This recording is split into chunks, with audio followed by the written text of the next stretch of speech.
Queridos, com muita alegria quero saudá-los com a paz do Senhor. Quero convidá-los à leitura da qual eu quero tomar por base para conciliar ao tema tão bem sugestivo, uma mensagem cristocêntrica nos dias que vivemos, na conjuntura atual. Parabenizo-os por esta escolha. Na Epístola de Paulo aos Filipenses, capítulo 2, vou pedir a ajuda da projeção para lermos em uma só versão. Capítulo 2, versículos 5 ao 9. A carta de Paulo aos Filipenses, se assim possível for projetar. Ficarei grato.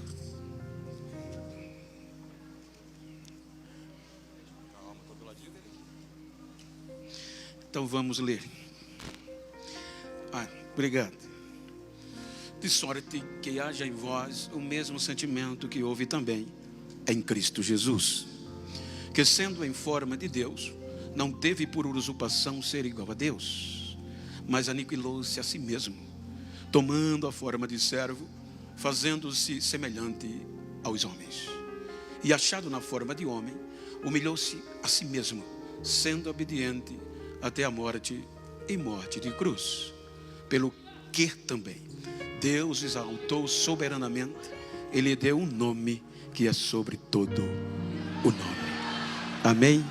Por bondade, queiram tornar os vossos assentos, enquanto externo a minha gratidão a Deus, pelo privilégio, obrigado, a me dado mais um ano, mais uma vez, e sabendo da minha pequenez e da grandeza desse trabalho, eu estou aqui mais um ano, pela bondade de Deus e, obviamente, a anuência do pastor Wagner Gabir, a quem quero externar os meus agradecimentos pelo convite, pela credibilidade ao Senhor, sua muito digna esposa, irmã Mel Gabir, juntamente com o pastor Gilmar e irmã Eliane, e em vossos nomes, externo minha gratidão a Deus, a todo o corpo ministerial, formado de homens capazes, que reverencio-os, como também a toda esta igreja. Muito obrigado.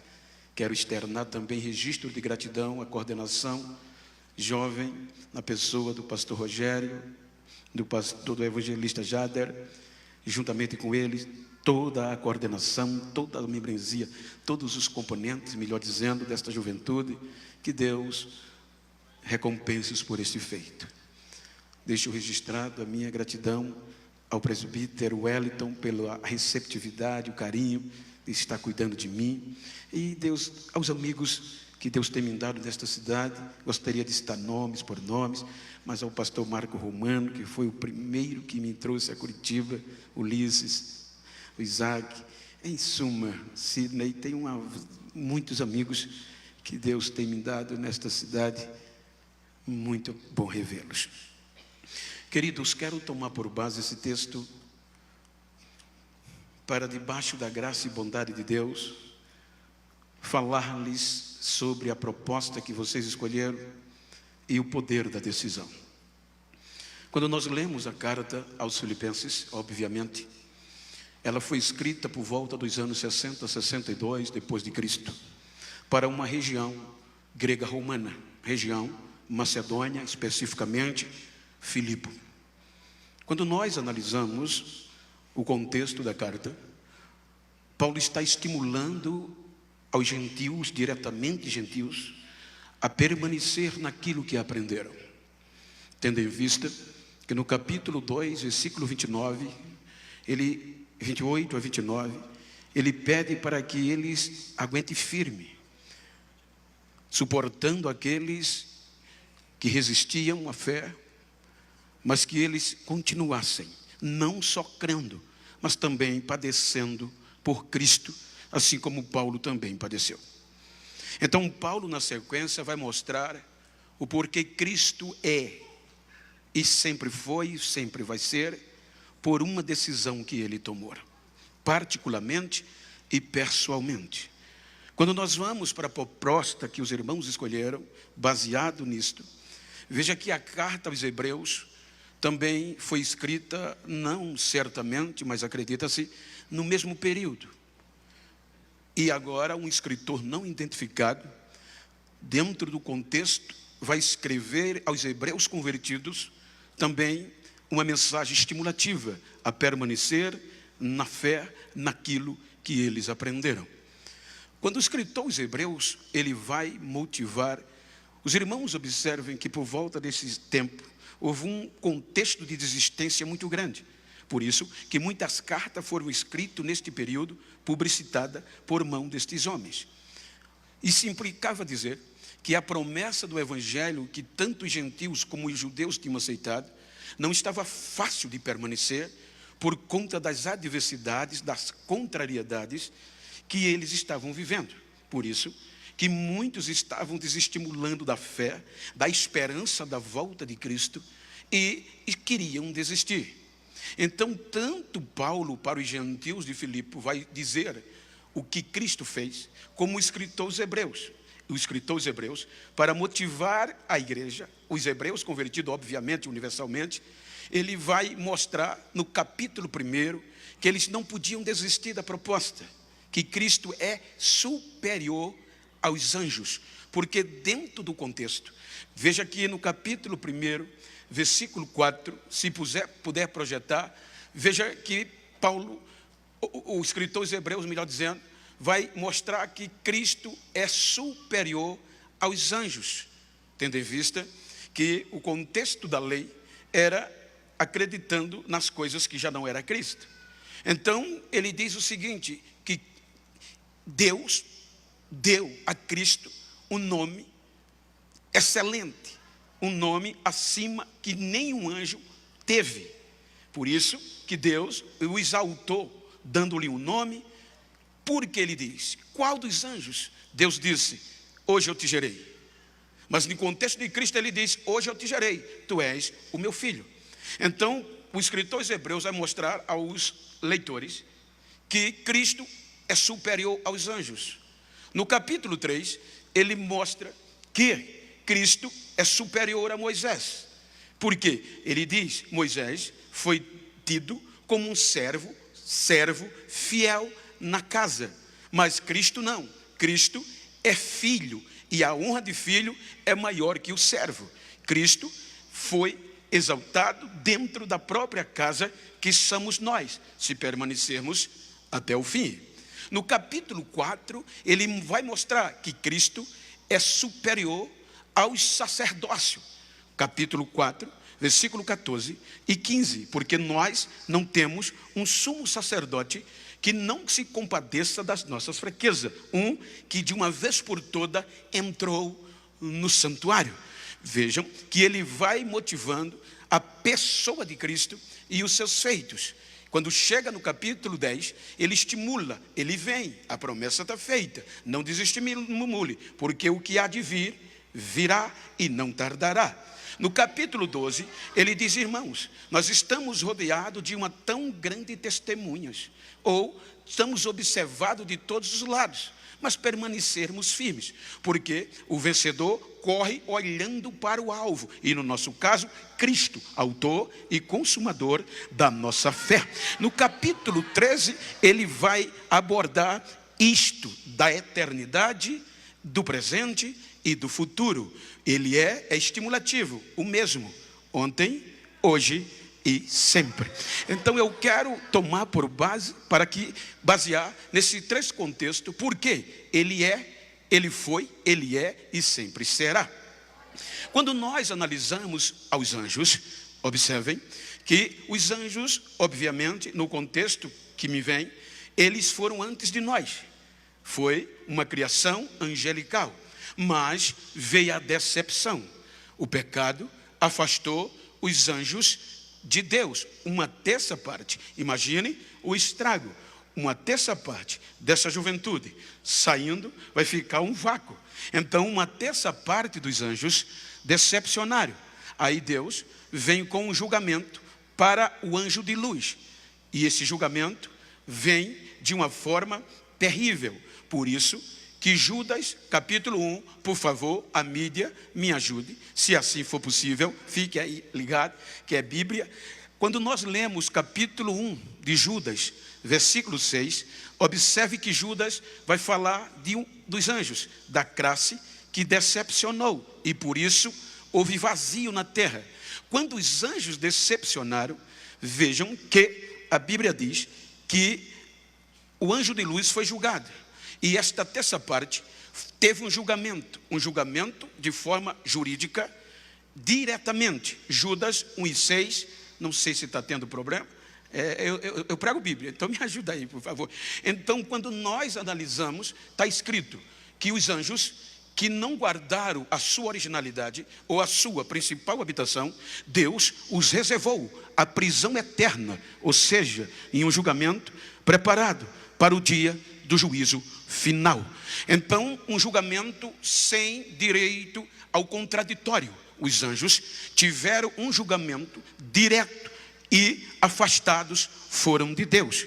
Deus tira os 2/3 da terra e condena a má escuridão aos anjos, obrigado querido, que não guardaram o seu principado, mas que deixaram a sua morada ou a sua própria habitação, reservou-o na escuridão e em prisões eternas até ao dia daquele grande, ou juízo daquele grande dia. Então Deus os prende e vai julgar o anjo de luz, que é expulso do céu. O impacto desse julgamento é tão grande que consegue afastar não só esta parte, mas tira todo o contexto de adoração da terra a Deus. Por isso que o impacto desse julgamento deixou a terra sem forma, deixou a terra vazia, e as águas e o abismo e as trevas vieram. Agora não tem mais relacionamento entre terra e céu, entre criação e Criador. Então vem o tempo, passa, vem o Gênesis.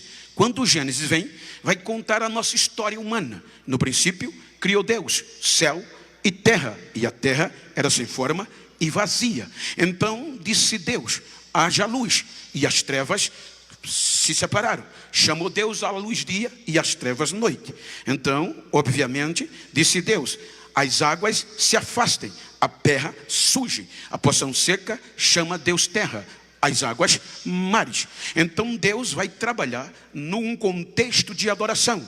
Então no contexto de adoração, Ele vai preparar o ambiente, tendo em vista que o único lugar que os anjos adoravam, as águas dissiparam, o Éden do anjo de luz. Então agora Deus enfeita a terra. Capítulo 1, versículo 26 do Gênesis, criou Deus o ser humano a sua própria semelhança. Quando nós vamos para o livro de Jó, capítulo 33, versículo 4, por favor, a Bíblia diz que o Espírito do Senhor nos formou e o Todo-Poderoso nos deu fôlego de vida.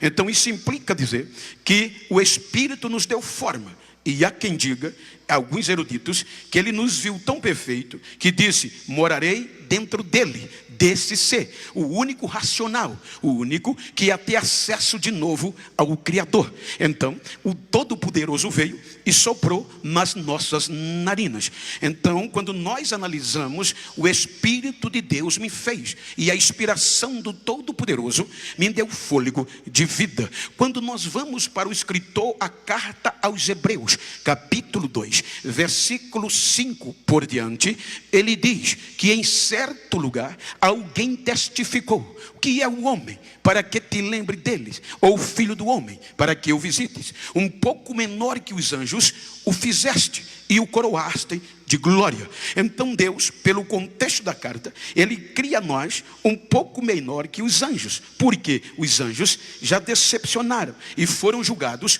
sem direito ao devido processo legal, pois Deus não aplica. Quando Deus vai fazer a gente menor, eu quero acreditar que Ele olha e diz, vou fazê-los menor que os anjos, daquilo que veio das trevas, a terra, do abismo, porque se eles errarem, eu dou o direito do devido processo legal, o contraditório, do direito de defesa e de segunda chance. Então Deus nos criou.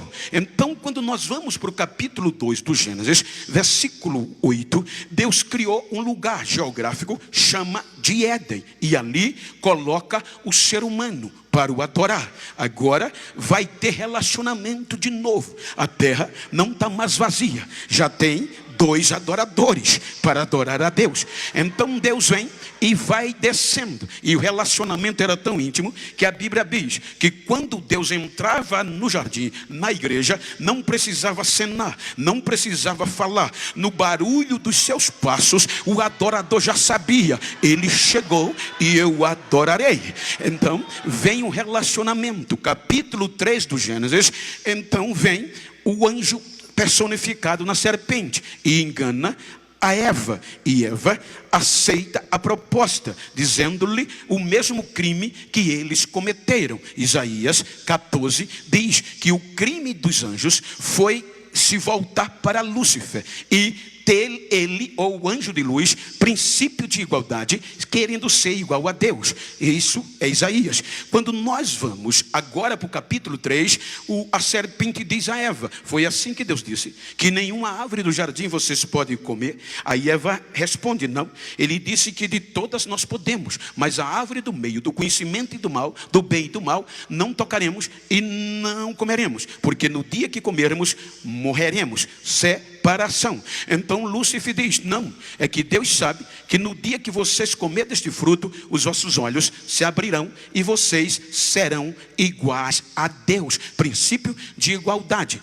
Então a partir daqui entra o que Paulo fala no aspecto jurídico. Romanos capítulo 8, versículo 35. Veja que Paulo apresenta a entrada de 7 testemunhas depois da proposta de Lúcifer, quando diz: quem nos separará do amor de Cristo? Veja que ele vai apresentar 7 testemunhas: a tribulação, a angústia, a perseguição, a fome, a nudez, o perigo ou a espada. Então estas testemunhas entram neste ponto no Gênesis capítulo 3, porque até aqui a mulher não era perseguida, não tinha estas 7, porque a inocência, ela só passava pela árvore e não estava nem aí. E os irmãos sabem que tudo que é proibido, quando se torna ali, a gente fica mais aguçado. Esta Bíblia está aqui, pode passar 2 meses, se o pastor Wagner não falar que ninguém pode tocar,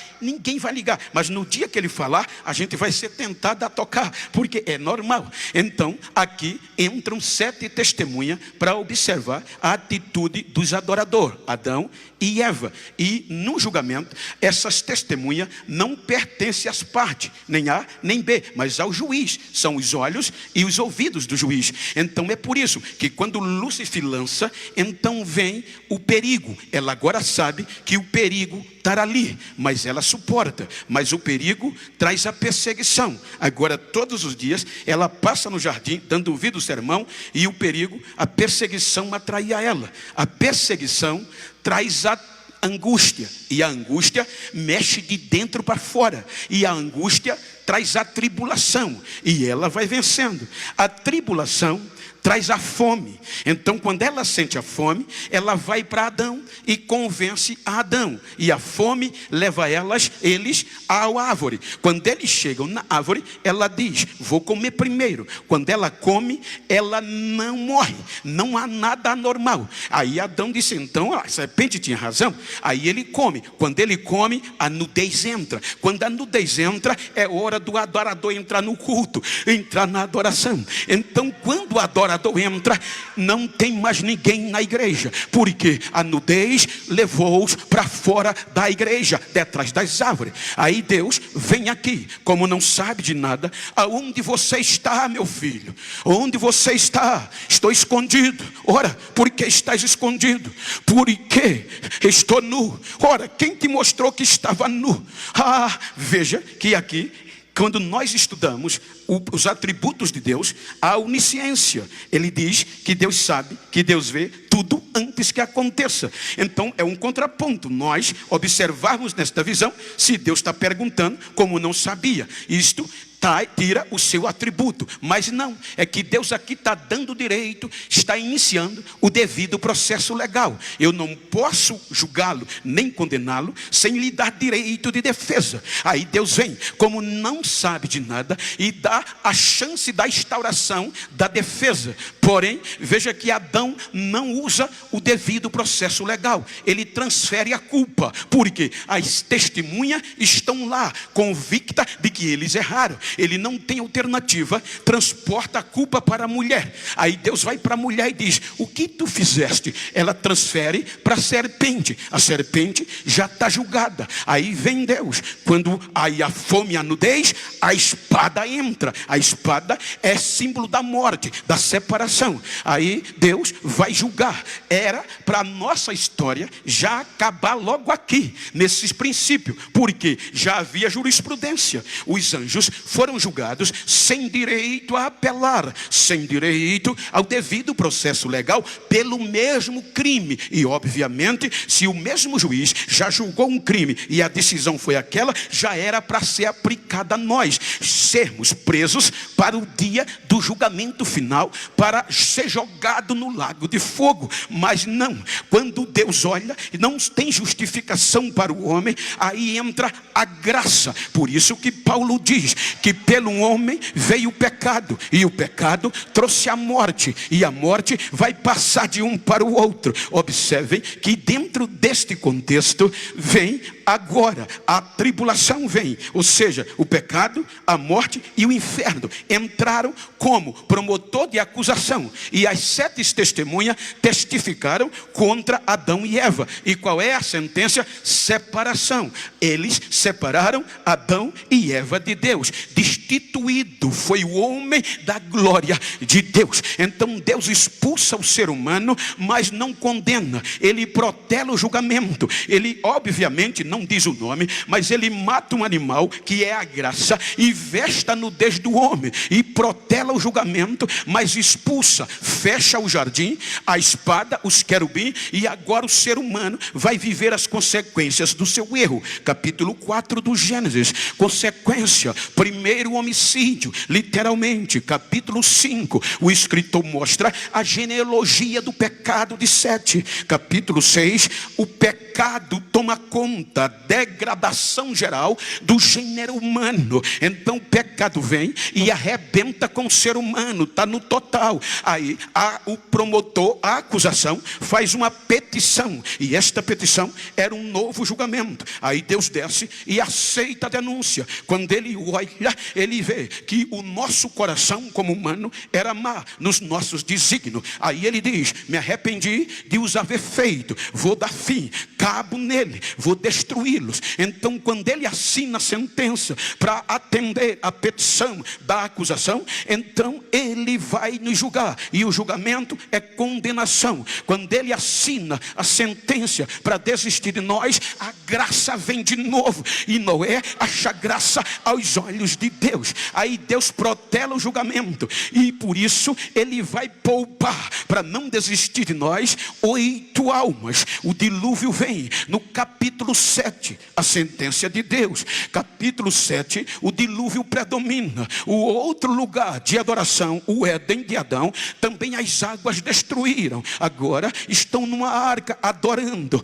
ou seja, tem agora entre água e céu 8 adorador. Capítulo 8, o recomeço. Deus começou com os anjos, decepção. Começou com Adão, recomeçou com Eva, 2, decepção. Agora Deus, capítulo 8, vai recomeçar com 8 seres humanos. Então, capítulo 8, tira da arca e manda eles encherem a terra, e faz uma aliança incondicional. Nunca mais eu destruirei vocês como eu fiz. Então ele agora diz: vão e enche a terra. Capítulo 9, a aliança do governo humano. Ele devolve ao ser humano tudo que Adão perdeu, a submissão de todas as outras espécies ao ser humano. Capítulo 10 do Gênesis, origem dos povos, os descendentes de Sem, Quem e Jafé. Capítulo 11, já não são mais 8 almas, mais uma geração. Aí a decepção vem.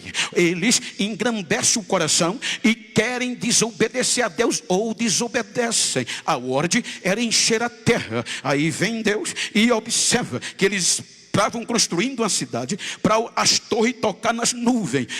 Para quê? Para que, Ulisses, eles não tivessem mais medo de Deus. Aí Deus vem e observa e vê a maldade. O Espírito vem, confunde-os e os espalha. Sem Deus, sem relacionamento, e os três viés da raça humana, um para um continente, outro para um e outro para o outro. Anos se passam sem adoração a Deus. Aí vem o capítulo 12. Aí Deus diz: não, eu vou usar a minha linguagem, a nossa. Eu não consigo viver sem louvor, sem adoração da terra. Aí vem Deus, capítulo 12, e diz: Abraão, sai da tua terra, da tua parentela, da casa do teu pai, e vai para uma terra que eu vou te mostrar. Aí agora Deus pega estes mesmo ser humano falível, pecador, e usa um homem para, através dele, usar o ser humano em um projeto espiritual. Abraão acredita e aceita a proposta e sai. Então, por meio de Abraão vem Isaac,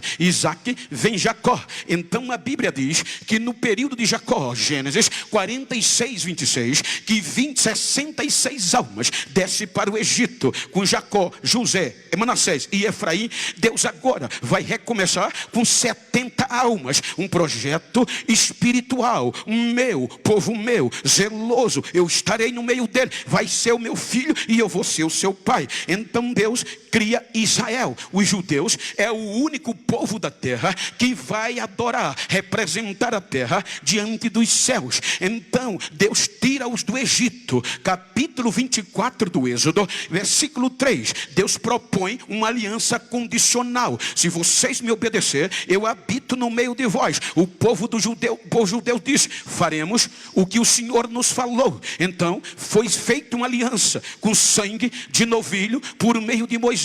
Já que tem aliança, vem o capítulo 25 do Êxodo. Aí Deus diz: Moisés, eu vou descer na terra para ser adorado como eu era, porque desde a queda de Adão não houve mais culto assim, coletivo. Eram dois, mas agora o pecado e a morte não deixava, porque os anjos decepcionaram. Agora vem Deus e vai criar Israel por meio de Moisés. Veja que Cristo é superior aos anjos, agora a Moisés, porque Deus diz: faz o tabernáculo. E Deus vai dizer, 15 capítulos passam do Êxodo, capítulo 40, versículo 33, está escrito que Moisés acabou a obra do tabernáculo. Então juntou todos os hebreus e foram cultuar. Versículo 34 diz que desde a queda de Adão a terra não sentia isso. A glória de Deus desce na tenda e enche a tenda da congregação.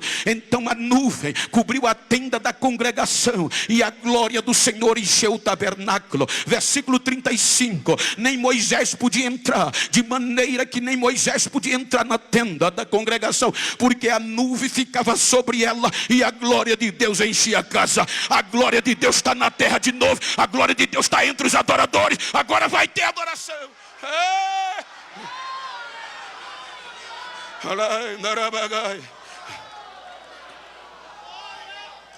Israel é xodó de Deus. Aí vem a lei, vem os sacerdotes, vem o pacto de sal, Levítico 2:13. Vem as alianças, as promessas para os judeus.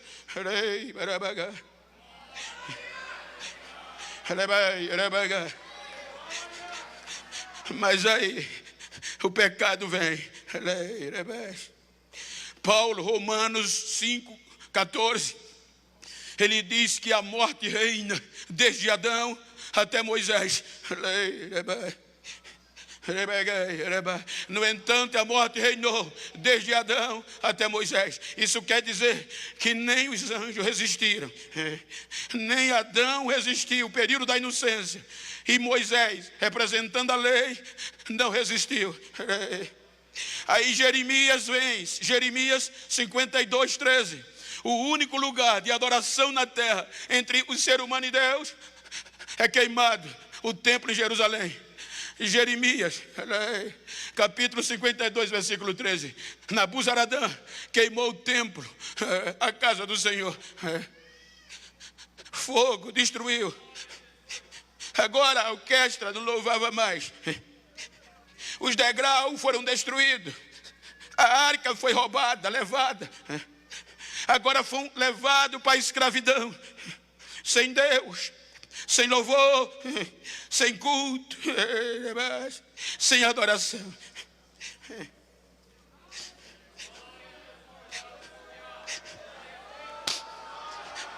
Os anjos, a lei, Moisés, os sacerdotes não resistiram. E o projeto de adoração se tornou escravo. Aí vem Deus, depois de 70 anos sem ser adorado, chama-os de volta, só o bagaço. Por a sua bondade ele vai recomeçar visando a gente. Traz eles de volta. Quando chegam, o templo de adoração está queimado. Cinza, monturo, mato, chacais, raposas. Aí Deus diz, faça um culto, mas não tem tempo, só tem vergonha. Adore-me. Quando eles adoraram, a glória de Deus desce no meio dos entulhos e renova o seu povo. Aí Deus usa Ageu para motivá-los desanimados, dizendo, eu fiz uma aliança com vocês. Capítulo 2 de Ageu. Quando eu os tirei da terra do Egito, e por causa desta aliança, o meu espírito habita no meio de vós. Eu vou estremecer as nações, porque meu é a prata, meu é o ouro. Recomecem, que a glória da segunda casa vai ser maior que a da primeira. Eles recomeçam. Eles recomeçam, mas não são mais os mesmos. 430 anos antes de Cristo, é o último profeta Malaquias, e ele entra reclamando a insensibilidade dos judeus. Jeremias capítulo 4, versículo 1, olha o que é que ele fala de um julgamento sem misericórdia para os pecadores. Ele diz que aquele dia vem, Jeremias 4 e 1, ou melhor, desculpe, Malaquias 4 e 1. Malaquias, aquele dia vem, porque eis que aquele dia vem ardendo como forno. Todos os soberbos e todos os que cometem impiedade serão como palha, e o dia que está por vir os abrasará, diz o Senhor dos Exércitos, de sorte que lhes não se deixará nem raiz, nem ramo. Então, depois de Malaquias, a insuficiência, a insensibilidade de Israel foi tão grande que Deus silencia. Vem o silêncio de Deus, e é aqui que eu quero falar-lhes acerca do que ele é. Ou seja, quando nós analisamos, houve silêncio, e no meio do silêncio, usando o meu raciocínio com base em Apocalipse 5, então quando o pecado, a morte, o inferno venceu os anjos, venceu Moisés, a lei venceu os sacerdotes, nada pôde os impedir. Aí eles agora, Israel também, as testemunhas afastaram a geração de Adão, afastaram a geração de Noé, afastaram a geração dos judeus de Deus, ou seja, por meio dos seus depoimentos, culpados.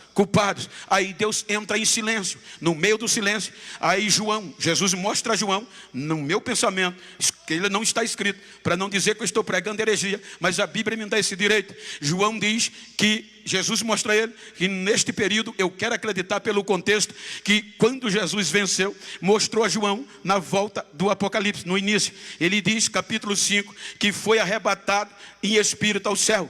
Quando ele chegou no céu, ele vê um trono, uma corte, um fórum preparado para um julgamento. E olha o que é lindo, ele mostra na visão do texto que há questionamento, há depoimento das 7 testemunhas. Desde Adão até Israel, ninguém conseguiu superar. Então, as testemunhas vão ser ouvidas. Porque, de um lado, a acusação, o defensor, o acusador, e a morte e o pecado. De outro lado, as 7 testemunhas. No trono, o supremo juiz e nós, réus, sendo julgados. Aí o juiz vai ouvir as testemunhas, as 7 de Romanos. Então, vêm elas e vão testificar desde Adão até Israel. Quando elas vão testificando, um anjo vai escrevendo a nossa culpa e a sentença probatória. Então, um lado do livro não cabe, vira o outro e começa a escrever. Aí João diz, quando os depoimentos foram tomados,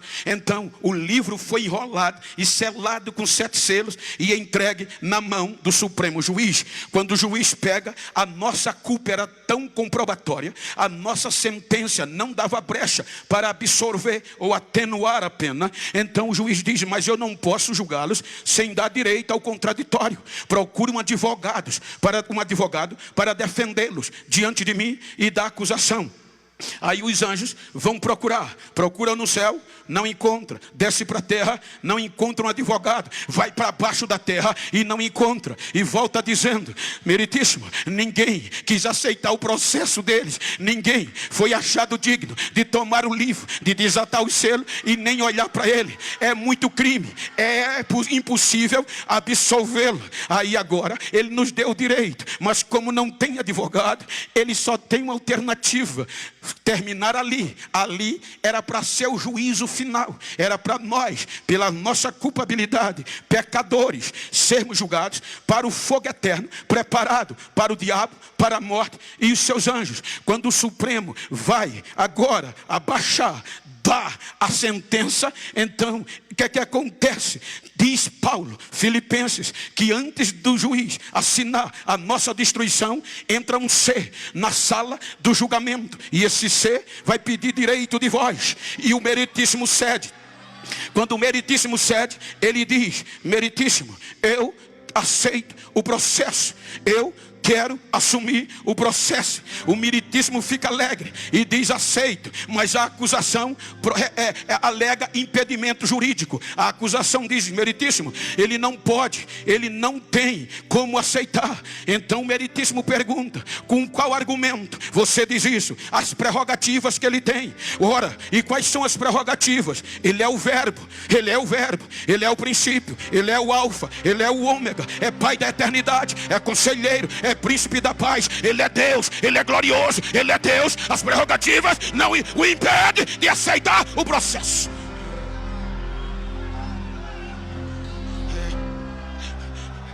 O meritíssimo avalia e diz, tem razão, as suas prerrogativas impedem de aceitar o processo. Você está entendendo? Porque Deus deu o nome a ele. Aí ele diz, meritíssimo, eu estou disposto a abrir mão das minhas prerrogativas. Eu vou me despir da minha glória. Eu vou abrir mão do direito de ser Deus. Mas eu vou defendê-los, eu vou descer, eu vou me humilhar, eu vou me tornar um deles, eu vou descer.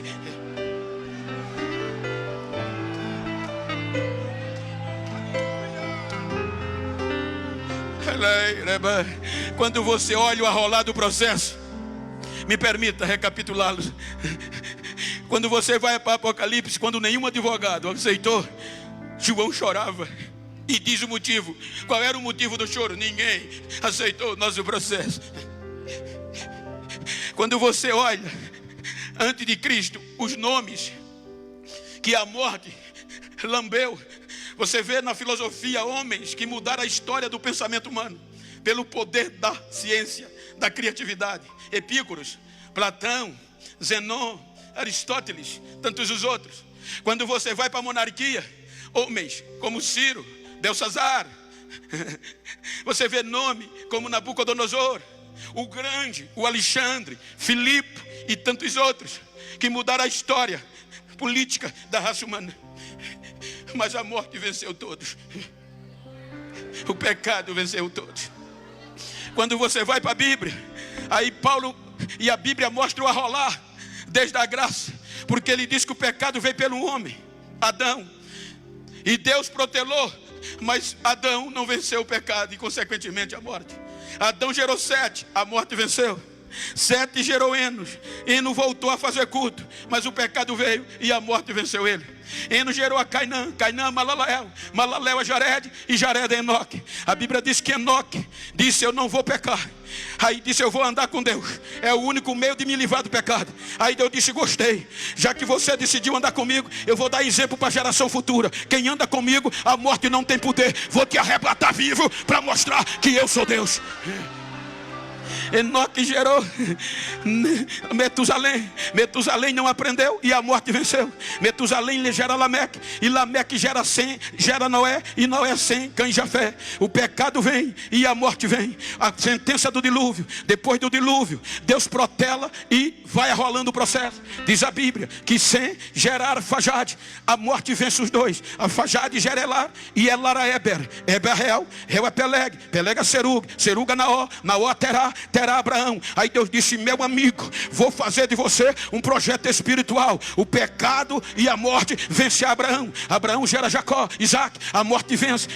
Isaac vence Jacó, a morte vence. Jacó gera Judá, a morte vence. Judá gera Perez, Perez gera Esron, Esron gera Arão, Arão a Aminadab, Aminadab a Naasson, Naasson a Salmão, Salmão a Boaz, Boaz a Obed, Obed a Jessé, Jessé a Davi. Aí Deus disse: agora eu achei um que vai cumprir o desejo do meu coração. Esse agora vai, mas o pecado e a morte vence Davi. Davi gera Salomão, Salomão a Roboão, e a morte vencendo com toda a riqueza. Roboão a Abias, Abias a Asa, e o processo rolando. Asa Josafá, Josafá Jorão, Jorão gera Uzia, Uzia gera Jotão, Jotão gera Acais, Acais gera Ezequias, Ezequias Manassés, Manassés gera Amon, e Amon a Josia, e Josia Jeconia. O pecado vence, a morte vence, e agora vão levados para o cativeiro. Aí vem Mateus no Novo Testamento, capítulo 1. Depois do cativeiro, Salatiel gerou a Zorobabel, a morte venceu. Zorobabel gerou a Abiúde, Abiúde a Eliaquim, Eliaquim a Azó, Azó a Zadok, Zadok a Aquim, Aquim Eliúde, Eliúde Eliasar, Eliasar a Matã, Matã a Jacó, e Jacó a José, que foi marido de Maria. E a morte reina desde Moisés até aqui. Aí neste período vem Lucas, capítulo 1, versículo 30 por diante. Lucas, capítulo 1, versículo 30 por diante. O anjo Gabriel vai agora, o meritíssimo aceitou. Disse-lhe então o anjo: Maria, não temas, porque achaste graça diante de Deus. Eis que em teu ventre conceberás e darás à luz um filho, e por-lhe-ás o nome de Jesus. E este será grande e será chamado Filho do Altíssimo. E o seu Deus lhe dará o trono do seu pai Davi, e o seu reino, ele reinará eternamente na casa de Jacó. E o seu reino não tem fim, não tem fim, não tem fim, não tem fim. Vai ser para sempre, para sempre, para sempre.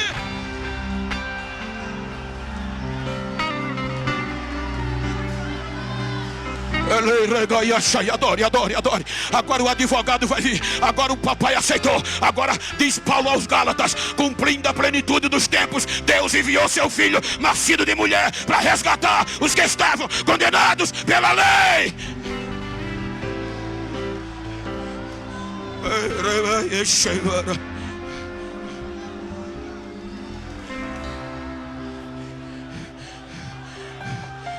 O meritíssimo aceita, suspende o julgamento até ser transitado e julgado.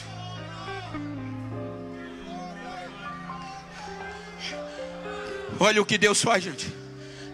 Romanos 8, 1 e 2. Dá para entender? Romanos 8, 1 e 2. Que diremos, pois, a estas coisas? Se Deus é por nós, quem será contra nós? Versículo 2. Aquele que 8:2. Desculpe, 8:32. 8:31 e 32. Porque ele, que diremos, pois, estas coisas? Se Deus é por nós, quem será contra nós? Aquele que nem mesmo a seu próprio filho poupou, antes o entregou por todos nós. Pergunta para quem está ao teu lado: dá para entender este amor? Diga: ele nos amou quando a gente ainda era pecador.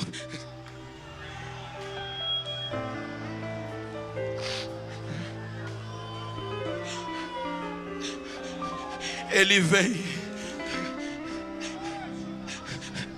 90% da vida, 30 anos, resistindo, sendo tentado como nós, como todos os seres humanos, resistindo para enfrentar o processo. 33 anos, 10% da sua vida, ele assume e se debruça no processo. As 7 testemunhas vêm.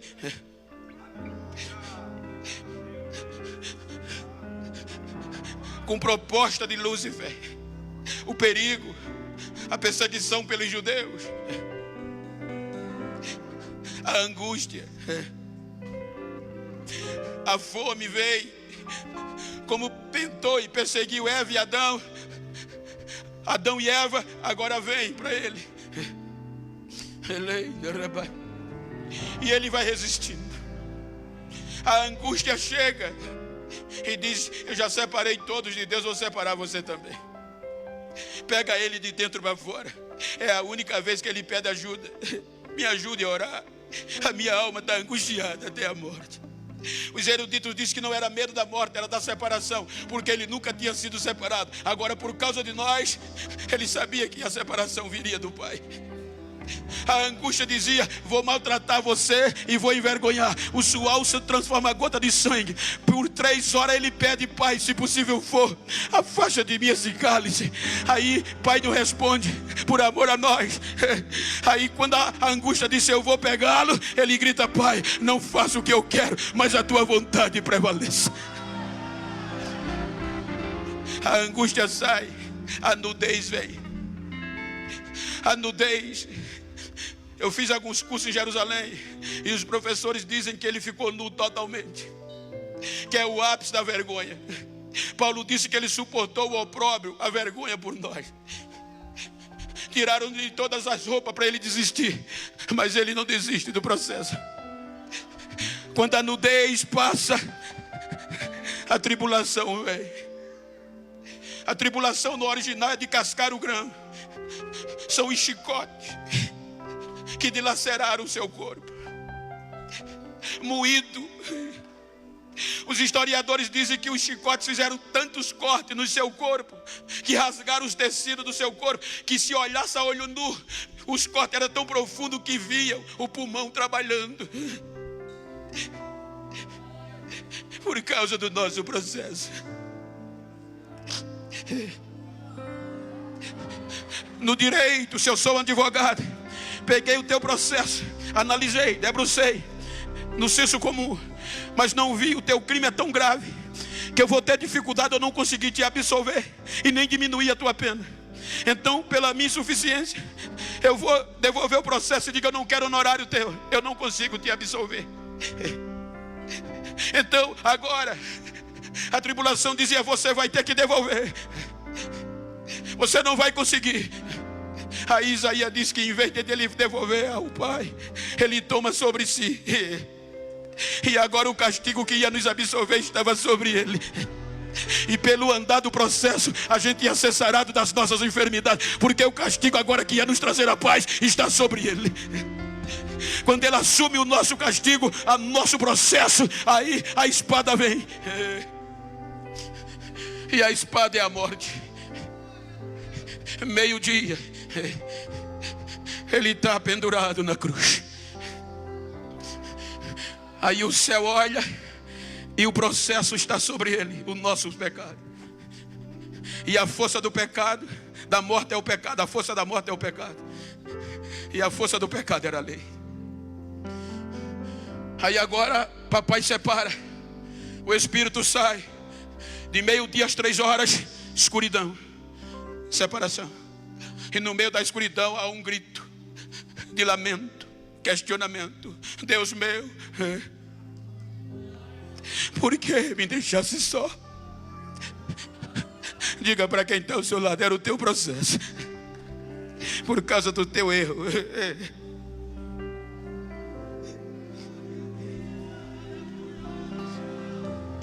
Quando a morte olha 3 horas da tarde, vê pecado nele e diz: vencemos. O que é bonito é que na ciência tem uma matéria chamada autólise. A autólise mostra o poder da morte sobre o corpo humano. Se eu morrer aqui agora, nem todas as células do meu corpo morrem automaticamente. Então a morte vem com a primeira etapa chamada decomposição. A decomposição me rastreia, vê engano, vê mentira, vê pecado, ela entra com o objetivo de me destruir e para isso vai matar as últimas células. Então quando a decomposição entra, ela entra para esfriar o sangue.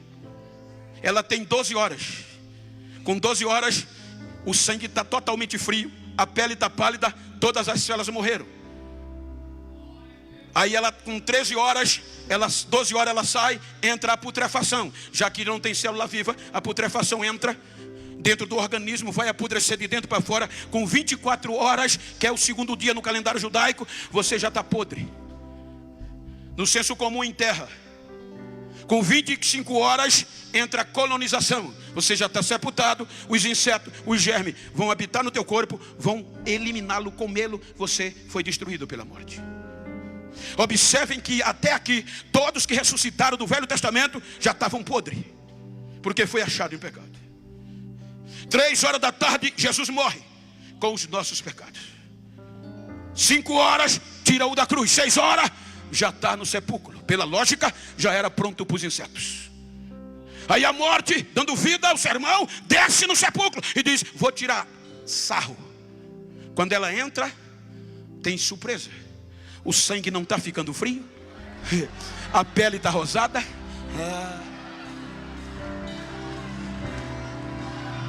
Ela diz: mas a decomposição tem 12 horas, vou esperar. Com 12 horas, primeiro dia judaico, ela volta. O sangue está aquecido, a pele está rosada. Aí ela clama pela a decomposição. Decomposição, nunca aconteceu isso. O que é que houve? Você perdeu ele de vista? A decomposição grita. 1 Pedro, capítulo 1, versículo 22. Dando vida ao sermão. A decomposição grita de longe do túmulo. E ela diz: eu rastreei ele. 1 Pedro 1 e 22. E ela diz o quê? Eu não achei na boca dele. É 1 Pedro 1 e 22. 2 Pedro, por favor. Capítulo 2, desculpe. Capítulo 2, versículo 22. Só capítulo 2, versículo 22. Aí ela diz: eu rastreei, mas ele não cometeu pecado, e nem vi na sua boca engano e nem mentira. Ele é santo. A Bíblia diz que o pecado que era nosso ficou na cruz. O nosso processo terminou na cruz. Quando ele é sepultado, já é o advogado vencedor. Já é o que era. Já é o que era.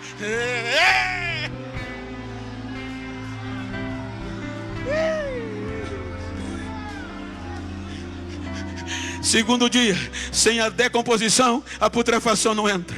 Terceiro e último dia, ela volta, o corpo está aquecido e ela não tem o que justificar. Aí ela chama o pecado. Pecado, vencemos todos. O que é que está acontecendo? Aí o pecado grita de longe. É aqui, Hebreus 4, 14 e 15. Melhor o 15. Hebreus, carta que vocês escolheram. Aí o escritor diz que o pecado grita de longe. Ou seja, por isso que ele é maior do que o sacerdócio, é maior que os anjos, é maior que Moisés, é maior que o sacerdote, é maior do que a lei. Hebreus 4 e 15. O pecado diz, ora, gritando, nós, diz o escritor, porque nós não temos um sumo sacerdote que não possa se compadecer da nossa fraqueza, porém, como nós, que em tudo foi tentado, mas em nada ele pecou, sem pecado, sem pecado, sem pecado. Ele é santo, ele é santo. Quem crê, ele é santo, ele é santo, ele é santo.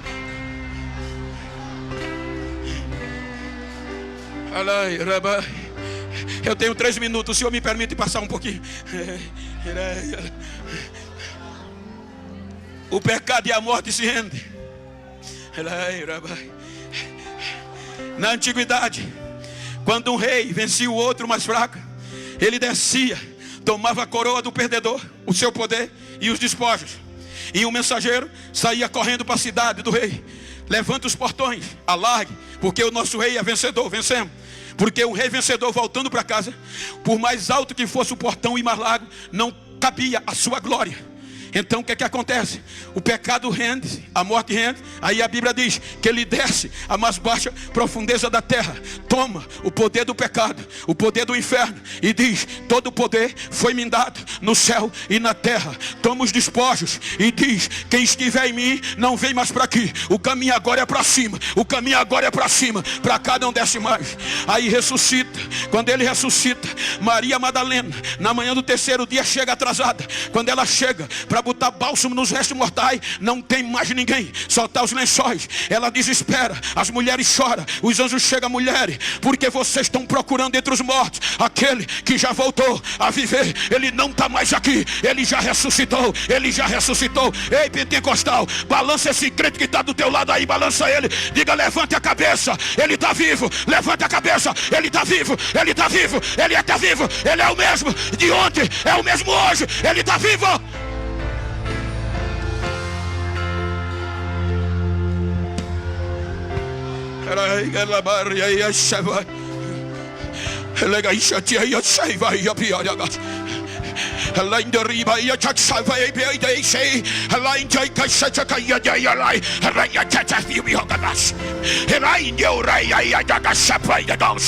A minha glória está invadindo esta casa. O Espírito Santo me faz profetizar. Recebe unção aí, recebe renovo aí, recebe renovo, recebe unção. Adora!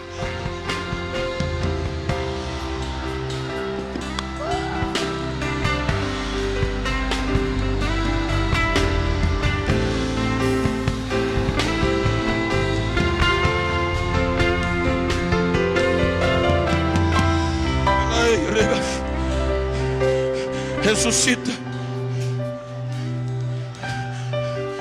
renova a igreja, restaura os discípulos e lhes faz promessa: ficai na cidade até que do alto sejais revestidos do poder. Eu vou, mas voltarei. Agora o processo está transitado e julgado, em parte. E João chorava muito. Aí o meritíssimo vai retomar o julgamento. João nos faz entender que no retorno do julgamento, as 7 testemunhas chegam, os réis chegam, mas a acusação não comparece. Já não tem mais o que acusar.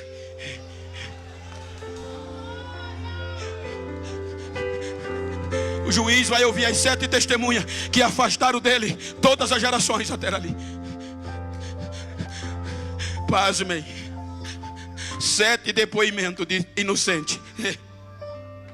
As 7 testemunhas não acharam culpa nele. Inocente e meritíssimo. Quando a última testemunha disse inocente, aí João disse que um anjo no céu perdeu o decoro e começou a gritar com a voz bem forte e correr dizendo: João, para de chorar. Para de chorar, João. João disse que quando olha o anjo grita: eis o leão da tribo de Judá, a raiz de Davi. Ele venceu e ele é digno de tomar o livro, de desdaçar seus selos e de o ler. Aí João diz que ele vai diante do que estava sentado no trono, toma as escrituras. Quando ele toma, os 24 anciões, os 4 seres viventes, dobra aos seus pés e começam a dizer: digno de honra, de glória, de domínio, de louvor é o Cordeiro que foi morto, mas reviveu, e com seu sangue ele comprou para Deus povo, língua, tribo, raça e nação. Aí o escritor João diz que houve um hino novo no céu. Vocês cantaram lindo, mas eles cantaram melhor. Um hino novo, preparado para esse momento, um cântico novo. Começaram a adorar. Aí o Supremo diz: não, agora não é só vocês, agora todos vão adorar. Quem está no céu, quem está na terra, quem está no ar, quem está no mar, vai adorar. Aí João diz que ouviu o louvor vindo do céu, da terra, do mar, do ar, do universo, gritando: digno é o que está no trono, é o Cordeiro que foi morto e reviveu. Eles são dignos de honra, de glória, sabedoria, riqueza, majestade. E os céus e a terra e o ar dizia: amém, amém. Agora vai ter adorador para sempre, para sempre. Cadê os adoradores? Cadê os adoradores? Senta à direita do Pai. Aí Paulo diz que por causa disso Deus lhe deu um nome que é sobre todos os nomes, e ao seu nome todos os joelhos se dobrarão e todas as línguas, toda língua confessará que Ele é o Senhor. Ele é o Senhor. Aí Ele vai dar, gente, o que Israel não teve. Olha, lembra que Lucas disse que ele, quando foram falar de João, ele disse aos seus ouvintes: que vocês foram buscar no deserto? Vê um homem chique, uma celebridade? Não, um profeta assim. Digo mais que profeta. Veja que ele diz: porque dentre os nascidos de mulher, ninguém é maior que João Batista, mas no reino de Deus, o menor é maior que ele. Olha que coisa linda, gente. Se você analisar de Caim até João Batista, todos passaram pelo ventre. Todos. Mas Adão tinha perdido o espírito. E desde Caim, ninguém mais sentiu o que João Batista sentiu. E olhe que João Batista só se agitou quando Maria vai visitar Isabel. Shalom, Isabel! Isabel foi cheia do espírito e o menino se agitou no seu ventre. Só por esse agitar, ele se tornou o maior do Velho Testamento. Só em sentir um agito. Aí Jesus, sentado à direita do Pai, disse: Pai, eu prometi a tua igreja que o Senhor ia devolver a ela o que Adão perdeu, o teu espírito. E não é para descer e vir, é para ficar com ela para sempre, na totalidade. Aí Lucas diz que estavam cerca de 120. Agora imagina, Deus começou com 2, decepcionaram. Recomeçou com 8, decepcionou. Decepcionado. Recomeçou com 70, decepcionado. Agora com 120 reunidos em um mesmo lugar. Aí Lucas diz que de repente veio um barulho impetuoso, veemente, como de um vento, e entrou aonde eles estavam. E todos foram cheios. Cheios é a totalidade do Espírito Santo de Deus. E falava novas línguas, conforme o Espírito concedia que falasse. Quem foi cheio? Quem foi cheio? Diga para quem está ao seu lado: se João Batista só se agitou e fez o estrago que fez, diga: imagine eu e você cheio, transbordando, o que a gente não vai fazer com Curitiba, o Brasil e o mundo.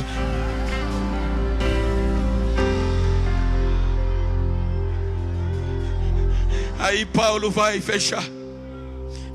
Olha que coisa linda. Olha como ele começa a peça jurídica. Romanos 8:1. Portanto agora nenhuma condenação a mais para quem está em Cristo Jesus, que não anda segundo a carne, mas segundo o Espírito de vida. Porque o Espírito de vida em Cristo Jesus me livrou, me absolveu da lei, do pecado e da morte. Quem foi absolvido? Quem foi absolvido? Quem foi absolvido pela lei do Espírito de vida em Cristo Jesus. Aí ele vai tirar onda. Veja que o capítulo 8, 31 por diante é um cântico de vitória nesta audiência. Se Deus é por nós, quem será contra nós? Aquele que nem mesmo a seu filho poupou, antes o entregou por todos nós, como nos dará com ele também todas as coisas? Ele veio para morrer por nós, ou antes que ressuscitou. Ele diz: quem intentará acusação contra os escolhidos de Deus? Foi Deus que disse que são inocentes, ponto. Então olha para esse crente que está ao teu lado e diga: me perdoa se um dia eu te caluniei, se um dia eu abri mão de você, eu te condenei. Diga: me perdoa, eu não sabia que tu era tão importante assim. Bata no peito e diga: sou. Foi Deus que me inocentou, ponto final. Quem tem juízo não me condena, quem tem juízo não me acusa.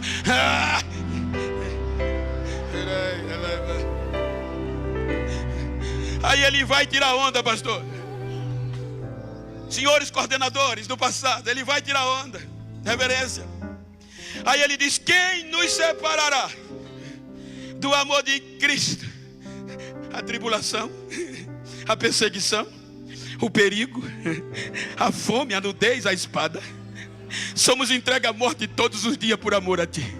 Mas estou certo que em todas essas coisas somos mais que vencedores, porque eu sei que nem a morte, nem a vida, nem os anjos, nem os principados, nem a potestade, nem o presente, nem o futuro, ou nem a profundeza, nem a altura, e nenhuma outra criatura vai me separar, vai nos separar do amor de Deus que está em Cristo Jesus nosso Senhor. Inseparáveis. Cadê os inseparáveis? Deus não abre mão de você. A morte do pecado, ninguém vai separar mais você, porque Cristo, Ele é o mesmo ontem, hoje e eternamente. Ele é.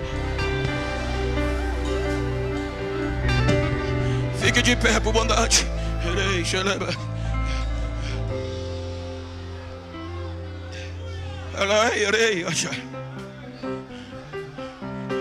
Perceberam o que vocês têm? Não é só reconhecer que ele era, abriu mão do que era, por amor a nós. Humilhou-se até a morte, e morte de cruz. Então olha para quem está ao seu lado e diga: ele é o mesmo, ontem, hoje, eternamente. Você não pode desistir. Se você puder, vira para esse crente do mesmo sexo que está perto de você, a não ser que seja íntimo. Vira para ele: me ajuda aqui, filho. Me permita, pastor. Olha no olho dele, não olha para mim não, olha no olho dele. Eu gosto de terminar pregando com a igreja. Se você puder, olha nele, olha para mim não, olha para ele. Diga: não quero nem saber como você está na Almadice. Quero saber como vai sair. Diga: ou absolvido, ou inocente.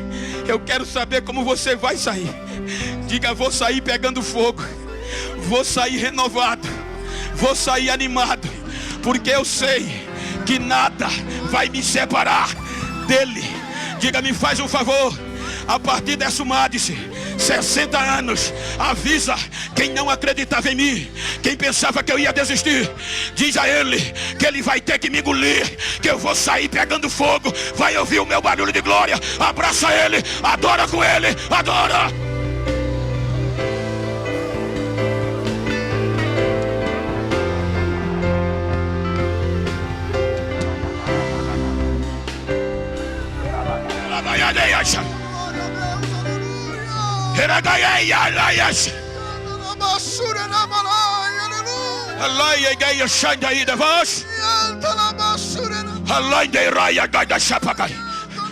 Eu estou renovando vidas aqui nesta noite.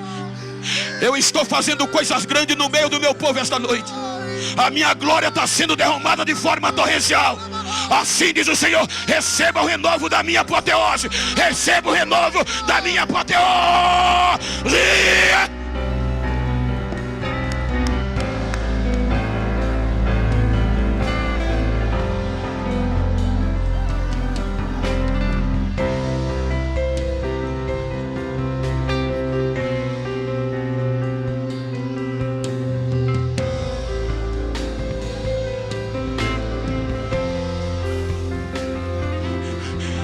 Cadê a primeira alma para Jesus? Cadê a primeira pessoa para voltar para Jesus?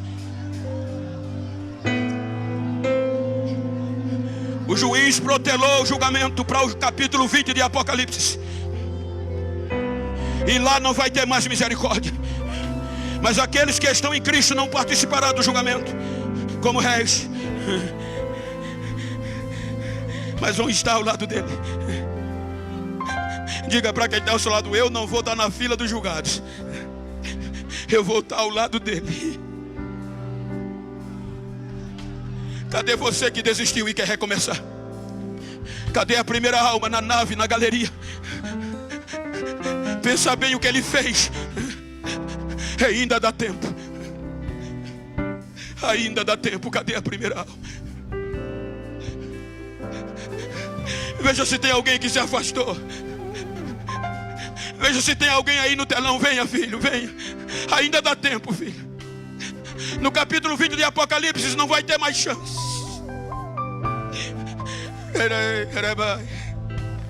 Cadê a primeira vida? Venha, venha. Venha.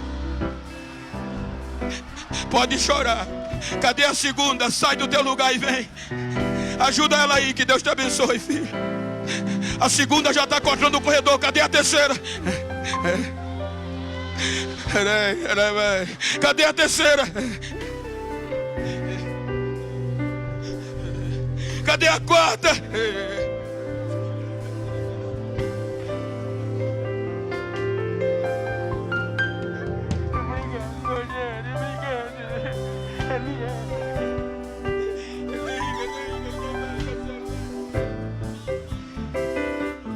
Tem mais alguém que deseja entregar a sua vida a Jesus hoje? Tem mais alguém que deseja hoje se render aos pés do Cristo? Ele está de braços abertos te esperando ainda hoje nesse culto. Saia deste lugar levando Jesus para sua casa. Nós iremos orar por essas vidas aqui. Mas se você ainda deseja, o Senhor te espera de braços abertos. Pai, nós te damos graças, Senhor Jesus, porque fomos alcançados por Ti. Nós te damos graças, Senhor Jesus, porque o Teu amor, ó Pai eterno, nos alcançou, ó Pai. Fomos alvos do Teu amor nessa noite, ó Pai. Ó Senhor, a vida se rendendo a Ti, ó Pai eterno, e eu peço, ó Senhor, escreva o nome deles no livro da vida. Derrama da Tua graça, salva-os, ó Pai. Deus dá, ó Senhor Jesus, vida abundante, ó Pai.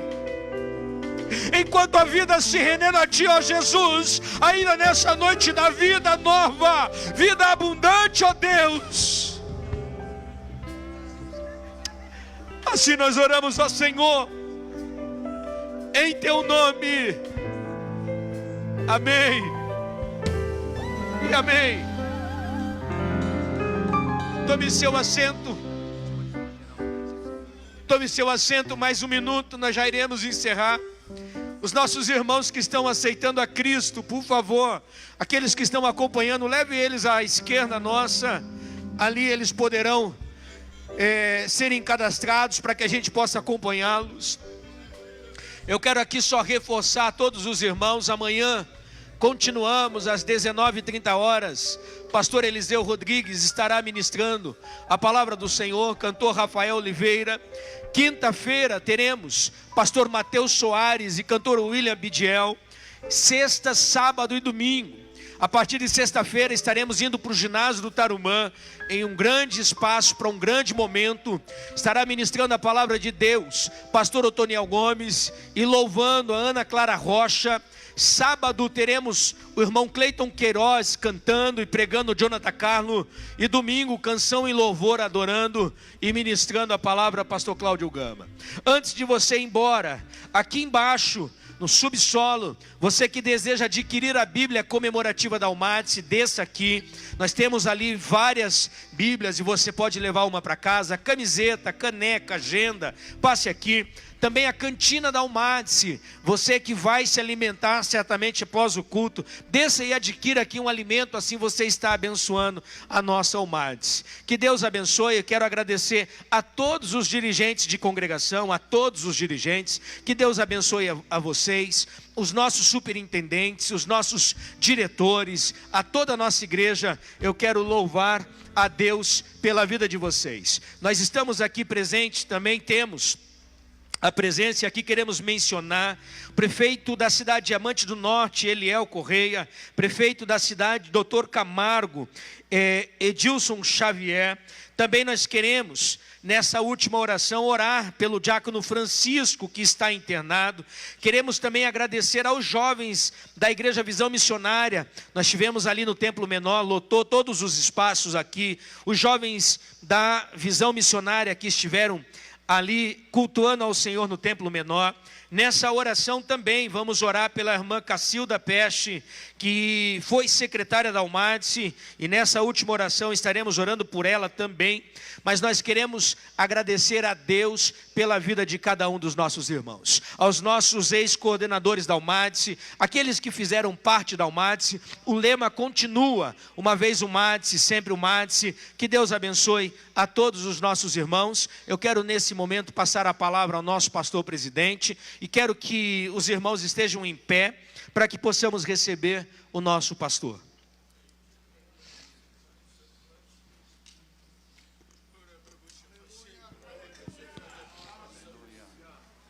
A vitória pelo sangue de Jesus. Que Deus nos ajude a sairmos daqui não como pessoas esquecidas, mas que a palavra de Deus que entrou no nosso coração, ela nos ajude a caminharmos e cumprirmos com o nosso objetivo: ser sal da terra e luz do mundo.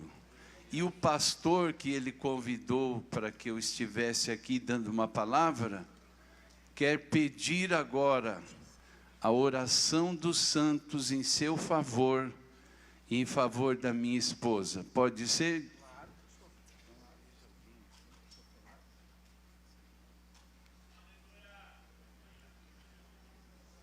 Glória a Deus. Vamos orar intercedendo ao Senhor nosso Deus, pedindo a bênção da sustentação, do fortalecimento e do cuidado pleno sobre este casal que Deus tem colocado para nos guiar e nos orientar. E com certeza, a boa mão de Deus continuará fortalecendo tanto o pastor Gabi quanto a irmã Mel, e o nome de Jesus permanecerá sendo glorificado. Você pode estender as suas mãos, por favor, em direção ao nosso pastor e a irmã Mel. Oremos, portanto. Querido Deus e Pai Celestial, depois de nós ouvirmos uma palavra abençoadora a respeito do Senhor Jesus, o grande pastor, o sumo pastor, nós agora estamos também, Senhor, intercedendo pelo nosso pastor na cidade de Curitiba. O Senhor confiou ao pastor Wagner Gabi este ministério, esta liderança.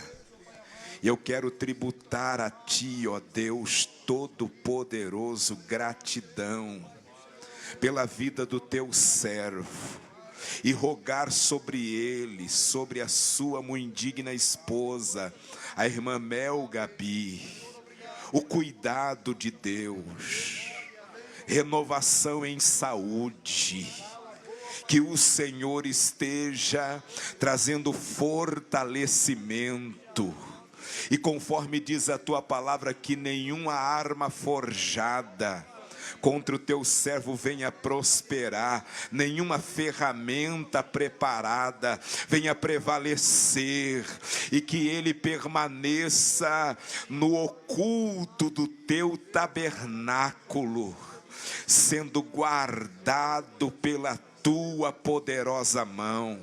Nós somos agradecidos porque sabemos e que o Senhor o sustentará e o fortalecerá, e o inimigo não o importunará. Em o nome de Jesus, dê ao Teu servo e à Tua serva graça abundantemente, e que a Tua igreja e o Teu povo continue, Senhor Deus, debaixo desta liderança abençoada que o Senhor tem lhe confiado. Fortaleça-o com todas as as bênçãos que o Senhor tem reservado sobre a sua vida, trazendo sempre luz, sabedoria, discernimento, trazendo, Senhor Deus, compreensão e autoridade espiritual. É assim que nós oramos, agradecidos. Hoje e sempre o povo de Deus diz amém.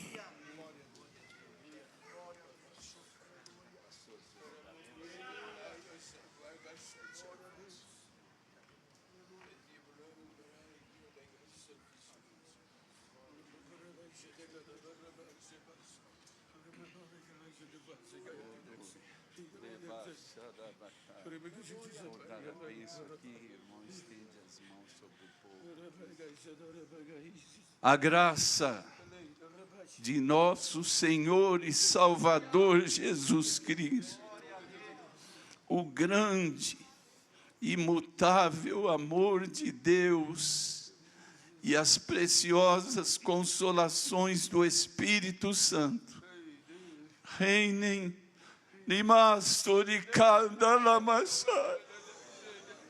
em cada coração, hoje e sempre.